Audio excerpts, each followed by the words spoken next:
Good evening. Hi. Welcome to the Justice Review with your host, Curtis Ray Davis II. It's been a long time, man, since I've really come out and engaged the public the way that I believe that the public should be engaged during trying times like this. And I want to let you guys know that I'm honored, first of all, for your time, your presence, and actually checking out my first podcast. This is my first podcast, one of many. You can catch me on Spotify, Apple Podcasts. I mean, and a plethora of other anywhere you find podcasts. Log on, subscribe. This is the Justice Review, and we're going to be dealing with issues from criminal justice reform, social economics. I mean, you name it. If it affects people who are marginalized, we're going to be dealing with those issues. But today's subject is one that's close to my own heart, and it's appropriate for the first day. It's criminal justice reform in the age of COVID-19. Man, the world has changed so very much. I'm 50 years old right now. I was born in 1969, and I've never ever seen anything like what we're dealing with right now. I understand social distancing. I appreciate it. I mean, I'm one of the guys that kind of like, okay, we still have to get to the money though. I haven't had a cold since I was 17 years old, but that doesn't mean that my brothers and my family members, I've had so many people, I've had 4 people who have actually succumbed to COVID-19 in my actual family. So I'm greatly affected by it. But that doesn't mean that we don't think about what happens after COVID-19. So I decided, I'm talking to friends of mine, lawyers, scholars, professors from all over the country, and they're like, Curtis, man, what happens after the sky has fallen? Because right now we're talking about the sky is falling, we don't have no money, everything is closed, the banks, where is the tax dollars coming from? But black people, marginalized people, poor whites, Hispanics, and other affected people, because you have some people that, this is not going to affect one way or another. Especially when their finances are concerned. But I want to talk about the fact that some people are still having problems educating their children. I have 3 girls at home, a 15-year-old, an 8-year-old, and an 11-year-old, and they're all girls. And I'm like, man, what's happening with their education? I'm going to the schools every Wednesday, getting a little pack that they're supposed to fill out throughout the week, and this is supposed to be now the way our children learn in this society. If we're not able to compete, then what is their future actually going to look like? I wanted to talk today about the issues that we're having with unemployment, the issues that we're having with our economic system, and the actual stress that brothers and sisters are going through. Because it seems to me, and let me qualify myself first of all, for those that don't know me, understand this. I went to prison September 18th, 1990 for a second-degree murder charge that I didn't commit. I didn't get out of prison until July 8th, 2016. That's approximately 25 years and 9 months. Before I went to prison, there was no World Wide Web. There was no internet except for military use. There wasn't this extremely robust economy and technologically advanced society that I find myself in right now. I have always been under quarantine. I have always been unable to move, living inside of a panopticon.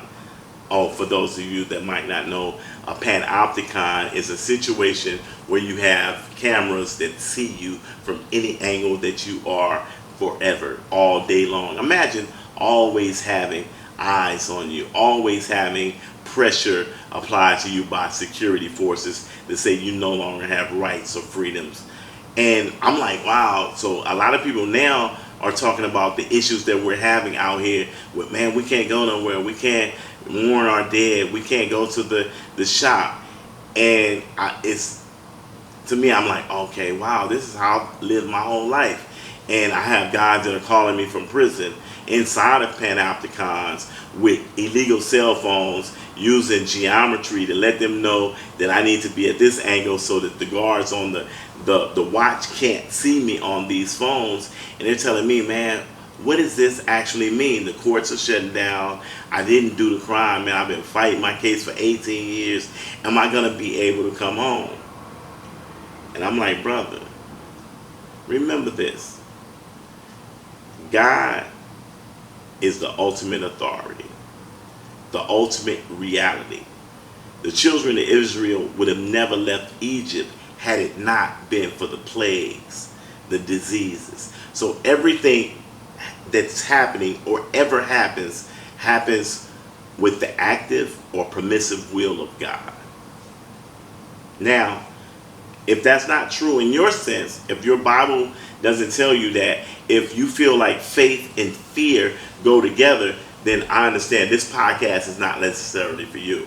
But I'm talking to people right now that understand that the first will be last and the last will be first, not understanding really how God made that, that statement, that prophecy to say that this is going to happen. But right now the world has stopped. The world has actually become flat.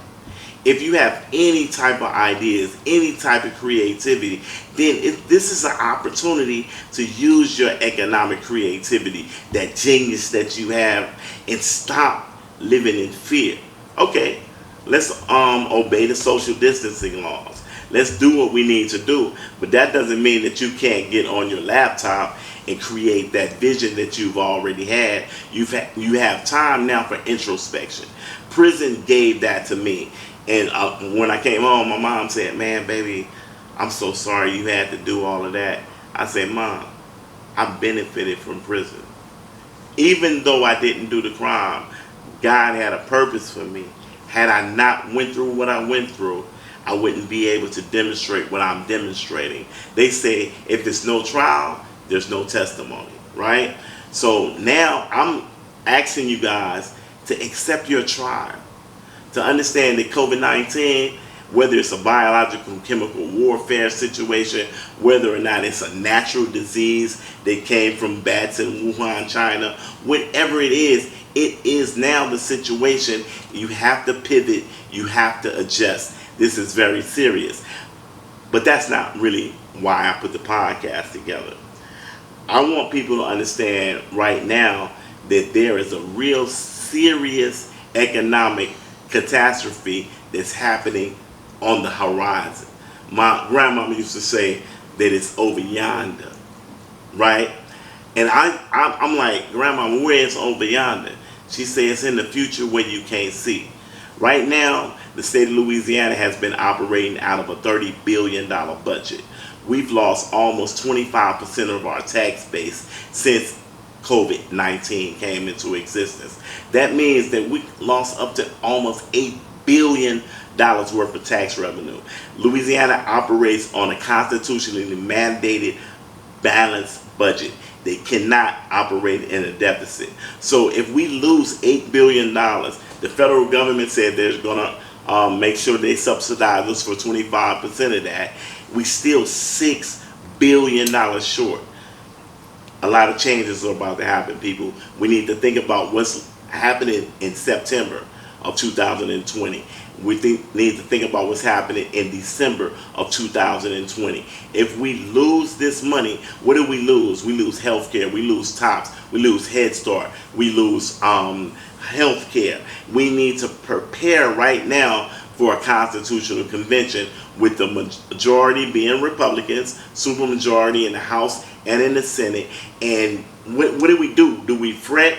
We know that thousands and thousands of people are coming home from prison. Governor Edwards says he's releasing 1,100 prisoners yesterday, as a matter of fact, through executive order. And that's not enough to protect our brothers and sisters behind bars. So know that next week we're going to put these issues on a 30-minute platform. Today it's been short to let you know what's going on. Remember, this is the Justice Review with Curtis Ray Davis. Subscribe on Spotify. Hit hit me up on Instagram, Minefield Publishing. Hit me up on Facebook, Minefield Publishing, or Curtis Davis. And remember, I got the Slave State book that's out right now. It's real hot. Everybody loving it. I love y'all. Peace. Good night.